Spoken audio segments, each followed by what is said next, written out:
Hello दोस्तों, स्वागत है आप सभी का फिर से एक नई वीडियो में। हम ल्यूसेंट के आधुनिक भारत को शुरू कर रहे हैं। इसमें आज के सेशन में हम महत्वपूर्ण 5 प्रश्नों को डिस्कस करेंगे। तो चलिए बिना देरी के शुरू करते हैं। ये ल्यूसेंट का आधुनिक भारत है।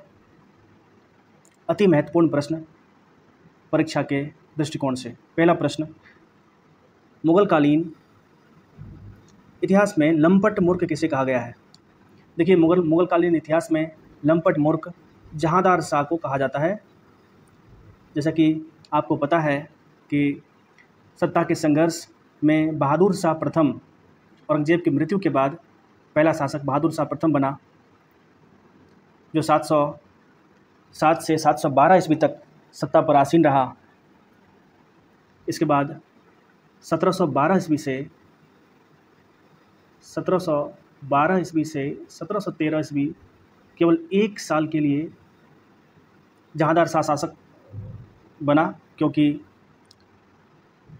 इनका संबंध तत्कालीन लाल कुमारी नाम के वेश्या से जोड़ा जाता था, जिनके कारण जहांदार शाह को लंपट मूर्ख भी कहा गया।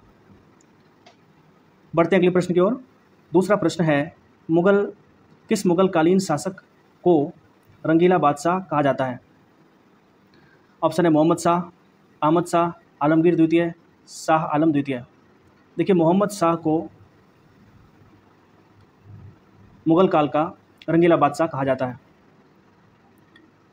सुंदर स्त्री के आकर्षण के कारण मोहम्मद शाह को रंगीला बादशाह कहा जाता है। मोहम्मद शाह का कार्यकाल 1719 से 1748 ईस्वी तक ये शासन पर आसीन रहे, सत्ता पर।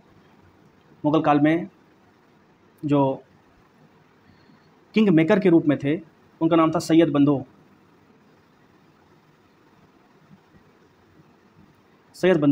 मोहम्मद शाह को यदि आप देखें तो इसका कार्यकाल काफ़ी दिनों का रहा। 1719 से 1748 काफ़ी लंबा कार्यकाल होता है।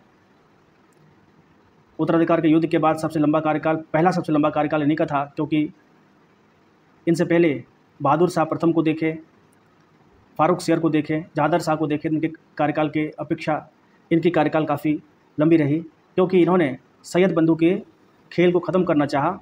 तत्पश्चात इन्होंने हैदर बेग की सहायता से सैयद बंधु को हुसैन अली खान की हत्या करवाकर अपनी कार्यकाल लंबी कर ली। तो इस प्रश्न का जो सही उत्तर होगा मोहम्मद शाह। अगला महत्वपूर्ण प्रश्न, अहमद शाह अब्दाली का वास्तविक नाम क्या है? अहमद खां, अकबर द्वितीय, बहादुर शाह द्वितीय, बहादुर शाह प्रथम। तो इस प्रश्न का सही उत्तर है अहमद खां। अहमद शाह अब्दाली का वास्तविक नाम अहमद खां था, और अहमद शाह अब्दाली भारत पर 7 नहीं 8 बार इन्होंने आक्रमण किया था भारत पर। इस कारण से यह एक अफ़गान था, और भारत पर लगातार 8 बार इन्होंने आक्रमण किया था।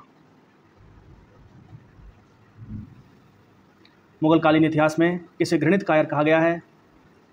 फारूक सियर। ऑप्शन है फारूक सियर, शाह आलम द्वितीय, आलमगीर द्वितीय, मोहम्मद शाह।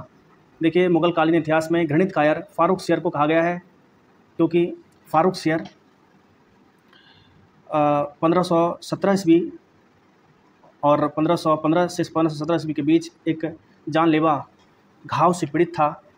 इनको इस बात की संदेह हो गई थी कि मेरी जान अब नहीं बचेगी, और जान बचाने के भरसक प्रयास इन्होंने किए, लेकिन सब विफल रहे सभी प्रयासों में। उसी समय 1517 ईस्वी के आसपास इसके राज दरबार में ईस्ट इंडिया कंपनी के एक शिष्टमंडल का आगमन हुआ, जिसमें एक डॉक्टर थे, डॉक्टर हैमिल्टन।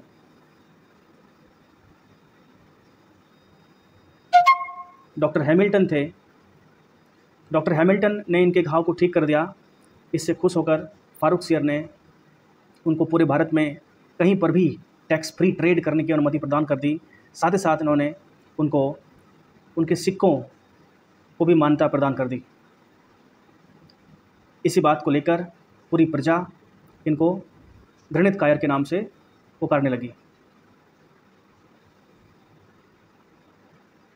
इसीलिए कहते हैं कि कभी भी कोई भी फ़ैसला अति उत्साहित होकर ना करें, जब काफ़ी आनंद में हो तभी भी कोई फ़ैसला ना करें, जब काफ़ी दुःख में हो तभी भी कोई फ़ैसला तुरंत ना करें, सोच समझ कर ही फ़ैसला करना चाहिए।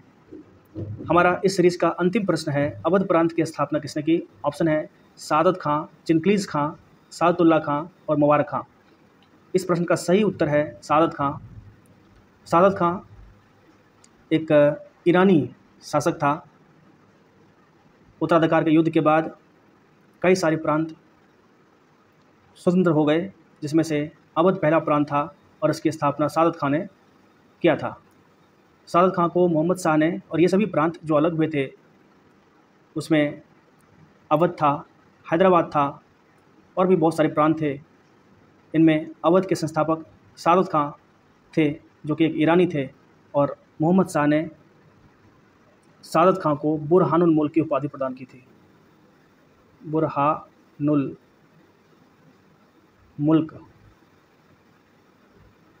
और चिंग्लीज़ खां को निज़ामुल मुल्क की उपाधि प्रदान की थी, इसलिए हैदराबाद का निज़ाम होता है। अगर आपको हमारा ये प्रयास पसंद आता है